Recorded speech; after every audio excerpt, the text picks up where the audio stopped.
اور فوراً شکایت کیا کہ کہیں ایسا نہ ہو، یہی یوسف کو جو پوچھ رہا ہے ہم سے، تو سوال کیا کہ کیا واقعی آپ ہی یوسف ہے؟ کہا یوسف علیہ السلام نے جواب دیا انا یوسف ہوں، میں ہی یوسف ہوں، وہذا اخی، اور یہ ہے میرا بھائی، قد من اللہ علینا، بڑا سبق ہے یوسف علیہ السلام کے اس کردار میں، قدم قدم پہ،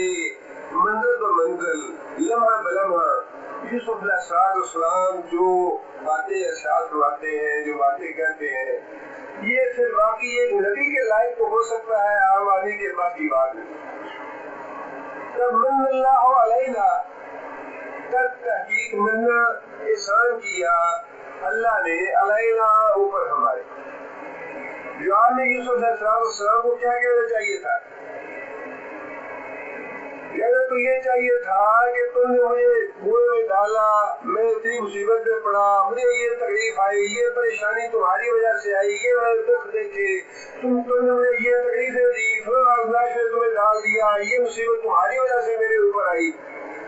یوسف علیہ السلام نے وہ ساری باتیں درگزر کر دی، وہ ساری باتیں درگزر سے نکال دی، اور جو اللہ تعالیٰ کے انعامات تھے، جو اللہ تعالیٰ کے احسانات تھے، ذکر صرف ان کا کیا، من اللہ علیہ، کسی تکلیف کا ذکر نہیں کیا، کسی دکھ کا ذکر نہیں کیا، کسی مصیبت اور پریشانی کی بات نہیں کی جو ان بھائیوں کی وجہ سے آئی تھی۔ بہت ہی اعلیٰ اور عرفہ اخلاق کی بات ہے، بالکل وہی بات ہے جو رسول اللہ صلی اللہ علیہ وسلم کا بڑے حالات اور واقعات ملتے جلتے ہیں یوسف علیہ السلام کے اور رسول اکرم صلی اللہ علیہ وسلم کے۔ نبی صلی اللہ علیہ وسلم پہ یہودیوں نے جادو کیا اور نبی صلی اللہ علیہ وسلم کو بڑی تکلیف اور پریشانی دیکھنی پڑی، اور جادو اتنا سخت تھا کہ جب نبی صلی اللہ علیہ وسلم کو اس کے بارے میں آگاہ کیا گیا اور صحابہ کرام نے اس کنویں کا پانی جا کے دیکھا تو جادو کی وجہ سے وہ پانی سرخ ہو چکا تھا، اتنا شدید جادو تھا، اور پتھر کے نیچے سے وہ گرہیں وغیرہ اور سوئیاں وغیرہ نکالی گئی جن کے ذریعے جادو کیا گیا تھا نبی صلی اللہ علیہ وسلم کو۔ بڑی تکلیف اور بڑا غالب پہنچا نبی صلی اللہ علیہ وسلم کو، بڑی تکلیف ہوئی اس سے نبی صلی اللہ علیہ وسلم کو، اور جب گرہیں وغیرہ کھولی گئی، سوئیاں نکالی گئی، معجزہ تحل پڑے گیا جیسے فرشتوں نے بتایا تھا نبی صلی اللہ علیہ وسلم کو، نبی صلی اللہ علیہ وسلم کو اللہ نے شفا دے دی۔ اب معاملہ تو سارا کھل گیا، سب پتہ چل گیا جادو کرنے والا کون تھا، کرانے والا کون تھا، کس کے ذریعے کیا گیا، وہ مال کیسے حاصل کیے گئے، جو کچھ بھی تھا سب کا نبی صلی اللہ علیہ وسلم کو پتہ چل گیا۔ جب نبی صلی اللہ علیہ وسلم صحت یاب ہو گئے تو حضرت عائشہ رضی اللہ تعالیٰ نے پوچھا یا رسول اللہ، جس آدمی نے آپ پہ جادو کیا تھا آپ اس سے معاوضہ نہیں دیں گے، اس کو سزا نہیں دیں گے؟ نبی صلی اللہ علیہ وسلم نے فرمایا کہ عائشہ، اللہ نے مجھے آرام دے دیا ہے، اللہ نے مجھے نجات دے دی ہے، اب مجھے کیا ضرورت ہے کہ میں اس شر کو پھیلاؤں، اس بات کو آگے بڑھاؤں، اس سے انتقام لوں۔ جب اللہ نے مجھ پر فضل کیا، اللہ نے مجھ پر رحم فرمایا، اللہ نے مجھے اس مصیبت سے، پریشانی سے، دکھ سے، تکلیف سے اور غم سے نجات دے دی، تو پھر مجھے کیا پڑی ہے کہ میں اس بات کو آگے بڑھوں، اس سے انتقام لوں اور اس کو سزا دوں۔ معاف کر دیا اس نے۔ بالکل وہی معاملہ یہاں پہ حضرت یوسف علیہ السلام کا ہے کہ جتنی بھی تکلیفیں آئیں بھائیوں کی وجہ سے آئیں، جتنی مصیبت اور پریشانی اٹھانی پڑی آپ بھائیوں کی وجہ سے اٹھانی پڑی، لیکن ایک لفظ تک جتلا نہیں یوسف علیہ السلام نے کہ میں نے یہ سارا ساتھ تمہاری وجہ سے ایسی ایسی تکلیفوں سے گزارا ہے، بلکہ الٹا جو اللہ کے احسان تھے، جو اللہ کے انعام تھے ان کا ذکر کیا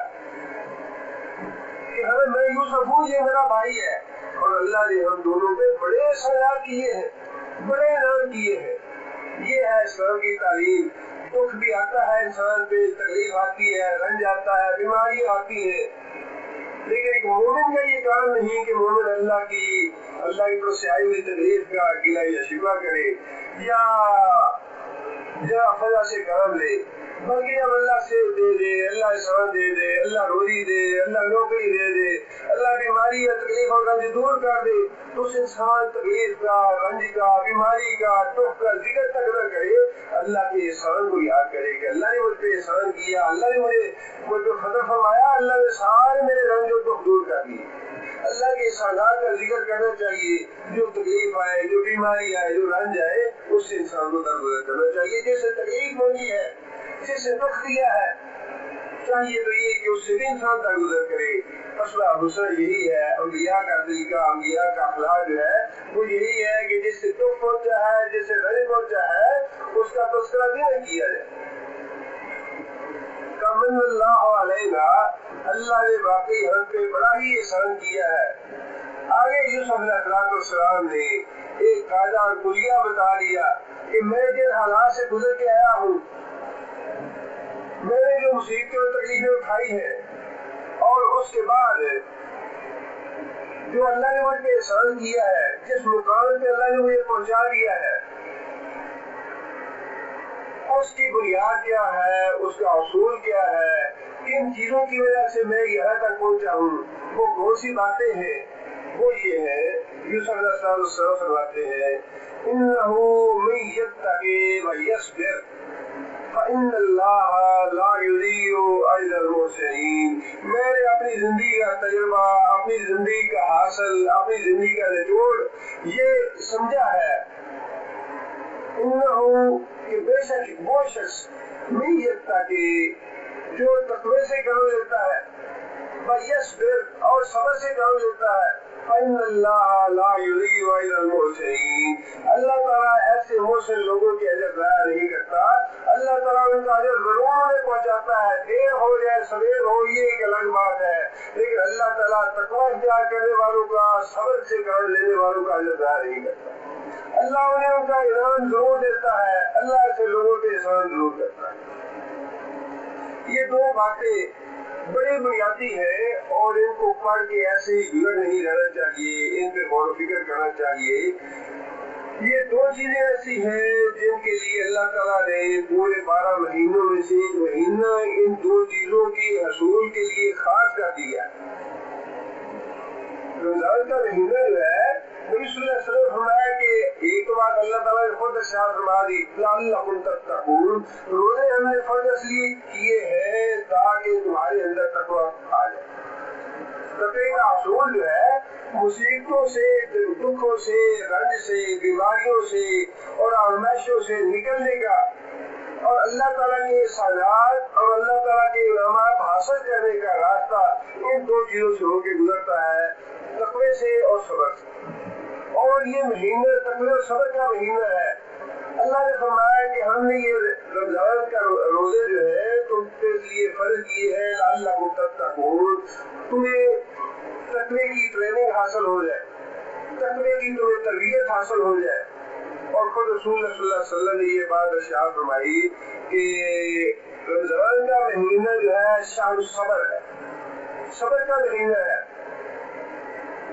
کتنا صبر آ جاتا ہے انسان کو اس مہینے میں، اور یہ ساری باتیں اللہ تعالیٰ کی طرف سے ہے، ہم ان پہ غور نہ کریں تو دوسری بات ہے۔ آپ انداز لگائے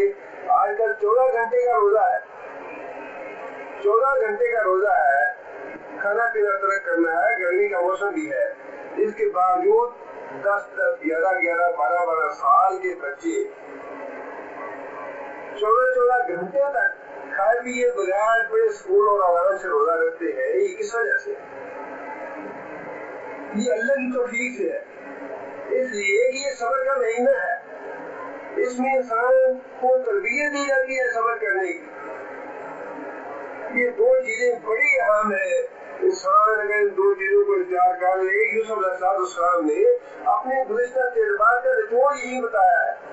کہ میری زندگی کا حاصل اور میری زندگی کا نچوڑ یہ ہے کہ جو بھی آدمی تقریر آپ انداز لگائیے کہ یوسف علیہ السلام کی آزمائشیں اور تکلیفیں مصیبتیں جب سے شروع ہوئی کنویں میں گیا بھائیوں کی وجہ سے، کوئی جگہ فضا نہیں کی، بے صبری کا مظاہرہ نہیں کیا، وہاں سے نکلے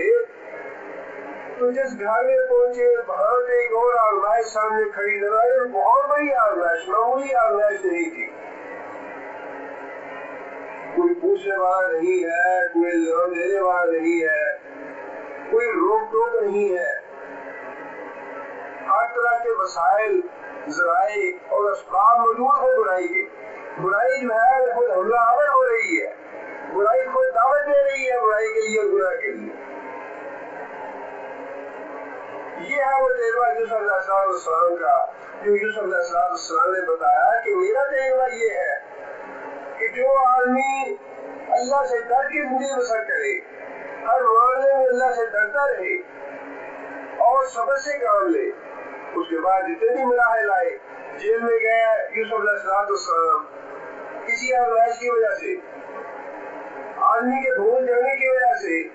8-9 سال تک جیل میں رہے، نہ اس آدمی نے آگے دوبارہ مسئلہ پوچھا، اسے جتلایا تک نہیں کہ تمہارے بھول جانے کی وجہ سے میں نے اتنی لمبی سزا کاٹی ہے۔ صبر سے وہ عرصہ گزار دیا، اور پھر بھائیوں نے اگر آ کے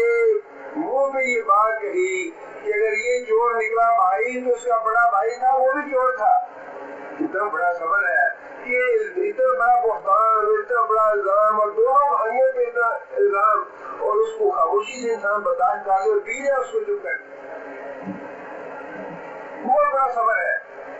اور یہی بات یوسف علیہ السلام بتا رہے ہیں کہ میری زندگی کا حاصل یہ ہے کہ جو شخص تقوی سے کام لے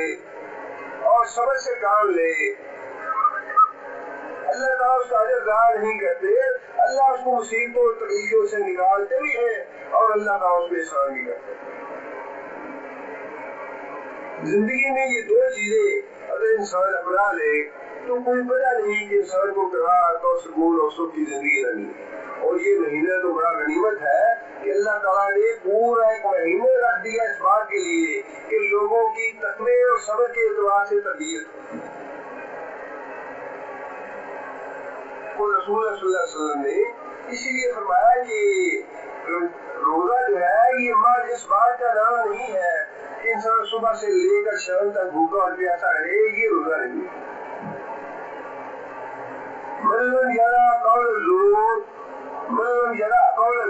جس آدمی نے جھوٹ بولنا نہ چھوڑا، بل ہمارا نہیں، اور جھوٹ پہ عمل کرنا نہ چھوڑا، لیس للہ حاجۃ ان یدع شرابہ وطعامہ، اللہ کو اس بات کی حاجت نہیں ہے کہ وہ آدمی اپنا کھانا پینا چھوڑ دے، اس لیے کہ یہ مہینہ تو ہے تقوی کی تربیت کے لیے، اور تقوی یہی تو ہے کہ انسان کے پیٹ کا اور معدے کا اگر روزہ ہے تو انسان کی آنکھوں کا روزہ بھی ہو، انسان کی زبان کا روزہ بھی ہو، انسان کے کانوں کا روزہ بھی ہو، انسان کے ہاتھوں کا روزہ بھی ہو، انسان کے پاؤں کا روزہ بھی ہو، انسان کے دل اور دماغ کا روزہ بھی ہو، انسان اپنے آپ کو باندھ کے رکھے۔ تقویٰ تو ہے ہی یہ کہ انسان باندھ لے اپنے آپ کو، نہ اس کی زبان آزاد ہے، نہ آنکھیں آزاد ہے، نہ کان آزاد ہے، نہ ہاتھ اور پاؤں آزاد ہے، نہ دل اور دماغ آزاد ہے کہ جو چاہے زبان سے بکے، جو چاہے آنکھوں سے دیکھے، جو چاہے کانوں سے سنے، جو چاہے اپنے ہاتھوں سے کرے، جو چاہے اپنے پاؤں سے چل کے جائے، یا جو چاہے اپنے دل اور دماغ سے سوچے، ہر ایک چیز میں تالے لگا دینا، یہی تو روزہ ہے۔ اپنے پورے جسم کے اوپر کفر لگا دینا، تالے لگا دینا، اپنے آپ کو بند کر لینا، یہ ہے روزہ، اور یہی تقویٰ ہے۔ اور صبر بھی اس مہینے میں سکھایا جاتا ہے کہ ساری حلال چیزیں آپ کے سامنے پڑی ہیں، سب کچھ حلال ہے، سب کچھ کھانے پینے کے لیے ہے، کوئی پابندی نہیں، کوئی رکاوٹ نہیں، لیکن اس کے باوجود حکم یہ ہے کہ اس وقت سے لے کر فلاں وقت تک تم نے حلال چیزیں بھی نہیں کھانی۔ یہ صبر کی تربیت ہے، تقوی کی اور صبر کی تربیت ہے اس مہینے میں، اسی لیے جہاں اس مہینے کا اجر ثواب بہت زیادہ ہے، انسان کے سارے گناہ معاف کر دیے جاتے ہیں، انسان کے درجات بلند کیے جاتے ہیں، آگ سے آزادی ہے۔ وہاں اس روزے کا احترام نہ کرنا، اس روزے کے تقاضے پورے نہ کرنے، اس کی سزا بھی بڑی شدید ہے۔ ایک تو نبی صلی اللہ علیہ وسلم نے خود بد دعا فرمائی اس آدمی کے لیے جو رمضان کا مہینہ پائے اور اپنے گناہ معاف نہ کرا سکے، فرمایا کہ اللہ کی رحمت سے دور ہو جائے وہ شخص، اللہ کی رحمت سے معروف ہو جائے وہ شخص جو رمضان کا مہینہ پائے اور اللہ سے اپنی مفت نہ کرا سکے۔ اس کا مطلب یہ ہے نہ اس نے تقوی کے تقاضے پورے کیے نہ صبر کے تقاضے پورے کیے۔ اور دوسری حدیث میں یہ ہے کہ نبی صلی اللہ علیہ وسلم کو خواب میں یہ چیز دکھائی گئی کہ کچھ لوگ الٹے لٹکائے گئے ہیں اور ایک آدمی ان کے جبڑے چیر رہا ہے، دائیں جبڑا چیرتا ہے تو پھر بائیں طرف جاتا ہے، وہ جبڑا چیرتا ہے، اتنی دیر میں پہلا جبڑا صحیح سالم ہو جاتا ہے، وہ آگے پھر آ کے وہ جبڑا چیرتا ہے، پھر دوسرا جبڑا چیرتا ہے۔ فرمایا کہ یہ وہ لوگ ہیں جو روزے ترک کرنے والے ہیں بغیر کسی سبب اور وجہ۔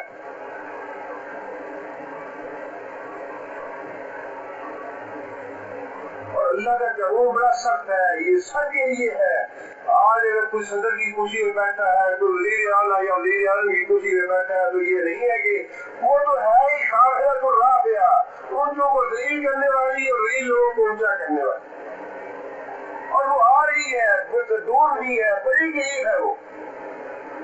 آپ نے دیکھا نہیں ہوتا، وہ کہتا ہے نہیں میں تو بیٹھا ہوں، وہ بیٹھا ہوا گر گیا ہے۔ 8 سال جو ظلم کیے اس کے سال تو باقی ہے ابھی، لیکن وہ عقل، وہ غرور باتیں شاہ فرمائی ہے، انسان ان پہ عمل کرتا رہے، سیدھا سیدھا چلتا رہے، بڑے سکھ کی اور سکون کی زندگی۔ اور جیسے انسان گزارنے کا راستہ ہے، اور ویسے یہ ہے کہ اللہ تعالیٰ بھی کچھ نہ کچھ انسان کو ڈھیل تو دیتے ہیں۔ انسان ایک دفعہ، 2 دفعہ، 3 دفعہ نافرمانی کرتا ہے، لیکن ایک وقت پھر ایسا آ جاتا ہے جب انسان اللہ کی رحمت سے دور ہو جاتا ہے تو اللہ کی رسی ڈھیلی چھوڑ دیتے ہیں۔ مولئی بات اللہ کہ جانا چاہتے ہو، جس گڑھے میں گرنا چاہتے ہو گرو، اللہ کی طرف سے اللہ کی رحمت جو ہے اس کا ساتھ چھوڑ دیتی ہے۔ یوسف علیہ السلام نے اپنے بھائیوں کو یہ بات کہی کہ میں نے اپنی زندگی کا جو حاصل دیکھا ہے وہ یہ ہے کہ جو بھی شخص، یہ بات نہیں کہ میں اپنے بارے میں یہ بات کہتا ہوں، وَإِنَّهُ مَن، اور جو بھی شخص قیامت تک تقوی سے کام لے گا، صبر سے کام لے گا، اللہ تعالیٰ اس کا اجر ضائع نہیں کریں گے، اللہ تعالیٰ اس کو اپنی نعمتوں سے نوازیں گے، اللہ اس کو اپنے فضل سے نوازیں گے۔ یہ اللہ کا قاعدہ کلیہ ہے جو یوسف علیہ السلام نے بتایا ہے، اور یہ تقوی کا اور صبر کا مہینہ ہے، اس میں کوئی ایک لمحہ بھی ضائع نہ کرے۔ اتنا قیمتی وقت ہے، اتنا قیمتی وقت ہے، سونے سے توڑنے سے بھی آپ کو یہ وقت نہیں ملے گا۔ میرے سننے فرمایا کہ قیامت میں انسان زمین کا جتنا بدن ہے، اس زمین کے بدن کے برابر سونے سجدہ کرنا چاہے گا۔ انسان سے پوچھا جائے گا کہ اگر تمہارے پاس اتنا سونا ہو جتنا زمین کا بدن ہے، زمین کا بدن کوئی نہیں کر سکتا، ہزاروں ٹن، کروڑوں ٹن، اربوں ٹن، کوئی اندازہ نہیں، انسان اتنا سونا بھی خرید کر کے ایک لمحہ اللہ تعالیٰ سے حاصل کرنا چاہے گا، یا اللہ ایک لمحہ مجھے دے دے، ایک لمحہ جس میں مجھے اس بات کی آزادی ہو کہ میں لا الہ الا اللہ کہہ سکوں۔ اللہ فرمائے گی کہ تمہیں یہ لمحہ میں نے دنیا میں دیا تھا جو تم نے ضائع کر دیا، آج اگر تم سونا بھی فدیہ کرو، صدقہ کرو زمین کے برابر، تو تمہارے لیے وہ لمحہ نہیں ہے۔ آپ اندازہ کریں کہ یہ دنیا کے لمحات جو ہے، خاص طور پہ رمضان کے لمحات کتنے قیمتی ہیں۔ اور میرے سن میں یہ جو فرمایا کہ وہ آدمی اللہ کی رحمت سے دور ہو جائے جو رمضان کا مہینہ پائے اور اپنے گناہ معاف نہ کرا سکے، یہ بالکل ایسے ہے جیسے ایک آدمی سمندر کے کنارے بیٹھا ہو اور پیاس سے مر جائے۔ سمندر کے کنارے بیٹھا ہو اور پیاس سے مر جائے، اور دیکھنے والے یہی کہیں گے کہ لعنت ہو اس آدمی پہ جو سمندر کے کنارے میں بیٹھا اور پھر پیاس سے مر گیا ہے۔ اللہ کی رحمت کا، اللہ کے انعامات کا، اللہ کی برکتوں کا سمندر ہے رمضان کا مہینہ۔ اس سمندر سے جو ایک گھونٹ پانی نہ لے سکے اور جو پیاسا مر جائے، اللہ کی مغفرت حاصل نہ کر سکے، اس سے بڑا بد نصیب اور بڑا بدبخت آدمی کون ہو سکتا ہے دنیا۔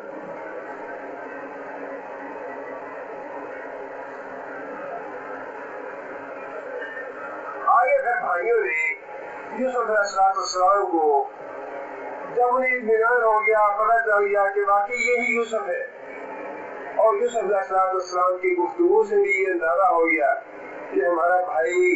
اخلاق کے کتنے عظیم رتبے پہ فائز ہے،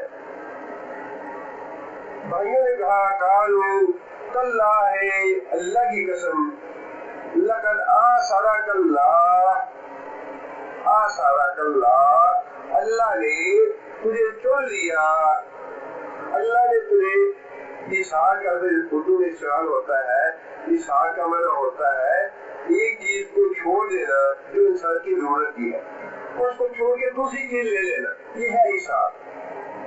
انسان اپنی ضرورت کی چیز تھی، اچھی چیز تھی، لیکن انسان نے اس کو چھوڑ دیا، اس سے کم درجے کی کوئی دوسری چیز لے لی، ایک چیز کو چھوڑ کے دوسری لے لی۔ بھائیوں نے اس بات کا اقرار کیا کہ اللہ تعالیٰ نے ہمیں چھوڑ دیا، آپ کو قبول کر لیا، آپ کو چھوڑ لیا، آپ کو اللہ تعالیٰ نے فضیلت عطا فرما دی علینا، ہمارے مقابلے میں، وَإِن كُنَّا لَخَاطِئِينَ، وَإِن كُنَّا، اور بے شک ہم ہی خاطئین، خطاکار۔ اب اپنی خطاؤں کا احساس بھی ہو گیا اور اعتراف بھی کر لیا کہ باقی گنہگار تو ہم تھے، آپ متقی بھی تھے اور آپ صابر بھی تھے، آپ نے تقوی سے کام لیا، صبر سے کام لیا، اور ہم سے گناہ ہوا، ہم خطاکار۔ اب دیکھیے آگے یوسف علیہ السلام نے وہی بات ہے، قدم قدم پہ اتنا بڑا سبق ہے، کاش ہم ایسا کر سکیں، لیکن ہے یہ پیغمبروں کی سنت ہے اور پیغمبروں والا درجہ ہے بڑی حوصلے کی بات، اور اگر کوئی کرے تو اس کا انعام بڑا ہے اس دنیا میں، آخرت میں تو ہے ہی ہے، اس دنیا میں بھی بڑا انعام۔ یوسف علیہ السلام نے جواب میں یہ بات کہی، قال لا تثریب علیکم اليوم، لا تثریب، تثریب کا معنی ہوتا ہے کسی کا عیب تلاش کرنا، کسی کو ملامت کرنا، کسی کو کوئی بری بات اس کی جتلانا۔ نبی صلی اللہ علیہ وسلم کے مدینہ منورہ جانے سے پہلے مدینہ کا نام کیا تھا؟ یثرب، کیوں؟ اس کی آب و ہوا اچھی نہیں تھی، بیماریاں تھی وہاں پہ، اور نبی صلی اللہ علیہ وسلم جانے کے بعد دعا فرمائی اللہ تعالیٰ سے، اللہ تعالیٰ نے آب و ہوا بدل دی، لیکن اس کا نام یثرب اس وجہ سے ہی تھا کہ وہاں کی آب و ہوا اچھی نہیں تھی، جو بھی جاتا وہاں بخار ہو جاتا یا بیمار ہو جاتا۔ لا تثریب، کوئی تانا نہیں تمہیں، کوئی ملامت نہیں تمہیں، کوئی عیب چینی نہیں تم پہ، اليوم، آج کے دن، یغفر اللہ لکم، یغفر اللہ لکم، یہ بات کہہ کے کہ اللہ تمہیں معاف کرے، اپنی زبان سے یہ بات کہہ کے انہیں کسی ندامت میں مبتلا نہیں کہ اچھا میں تمہیں معاف کرتا ہوں، تم خاطی ہو، تم گنہگار ہو، میں نے تمہیں معاف کیا۔ سبحان اللہ، کیسا عجیب و غریب یہ انبیاء کا کردار اور انبیاء کا اخلاق ہے۔ اتنا بھی جترانا گوارا نہیں کیا، اتنا بھی احساس دلانا ندامت کا گوارا نہیں کیا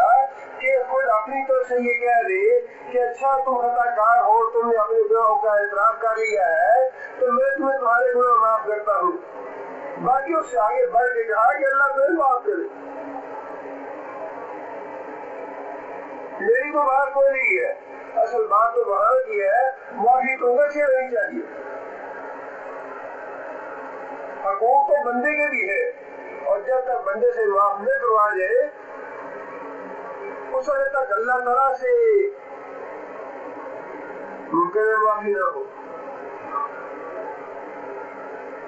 بندوں کے حقوق جو ہے وہ بندوں سے ہی معاف کرانے ہیں، نبی صلی اللہ علیہ وسلم نے بڑی تاکید فرمائی اس کے بارے میں بھی، اور یہ چیزیں جو ہے حقوق والی، یہ عبادات کے مقابلے میں بھی بعض اوقات کہیں زیادہ اہم بن جاتی ہے۔ انسان روزے رکھتا چلا جائے، نمازیں پڑھتا چلا جائے، عمرے کرتا چلا جائے، حج کرتا چلا جائے، لیکن لوگوں کے حقوق مارتا جائے، ظلم اور زیادتی کرتا رہے، غیبت اور جھوٹ کرتا رہے، بدعہدی کرتا رہے، تو پھر معاملہ وہی ہے جو نبی صلی اللہ علیہ وسلم فرمایا کہ میری امت کا مفلس وہ ہے جو ڈھیروں نیکیاں لے کے آئے گا دنیا سے، اس کے حج بھی ہوں گے، عمرے بھی ہوں گے، روزے بھی ہوں گے، صدقہ اور خیرات بھی ہوگا، کسی کو گال دی ہوگی، کسی سے جھوٹ بولا ہوگا، کسی سے غیبت کی ہوگی، کسی کو برا بھلا کہا ہوگا، کسی کا حق مارا ہوگا، اور قیامت کے دن وہ سارے حقوق ادا کرے گا، کہ ساری نیکیاں لٹ جائے گی، ساری نیکیاں ختم ہو جائے گی، اور اگر پھر بھی گناہ باقی رہے تو لوگوں کے گناہ ساتھ میں لے کے جنت میں چلا جائے۔ بڑے اہم ہے، لیکن یہ تو یوسف علیہ السلام کا اعلی اخلاق تھا، اچھا کردار تھا کہ اپنا تو ذکر ہی نہیں کیا، بلکہ براہ راست یہ بات کہہ دی، یا پھر اللہ لکم، میرے بھائیوں اللہ تمہیں معاف کرے، میری تو کوئی بات نہیں، میں تمہارا بھائیوں تمہیں معاف کرتا ہوں، اب اللہ سے معافی مانگو، اللہ کے آگے گڑ گڑاؤ، اللہ کے آگے رہو، وہ میری بھی غلطیاں معاف کرے، تمہاری غلطیاں بھی معاف کرے۔ اصل جو مغفرت ہے وہ تو اللہ کے پاس ہے۔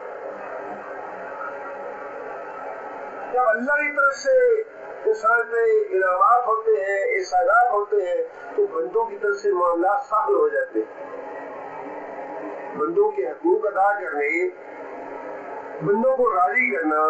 بندوں کی ناراضیاں دور کرنی، اور سہل اور آسان اللہ بنا دیتے ہیں جب اللہ کی طرف سے انعامات ہو اور اللہ کی طرف فضل ہو جائے۔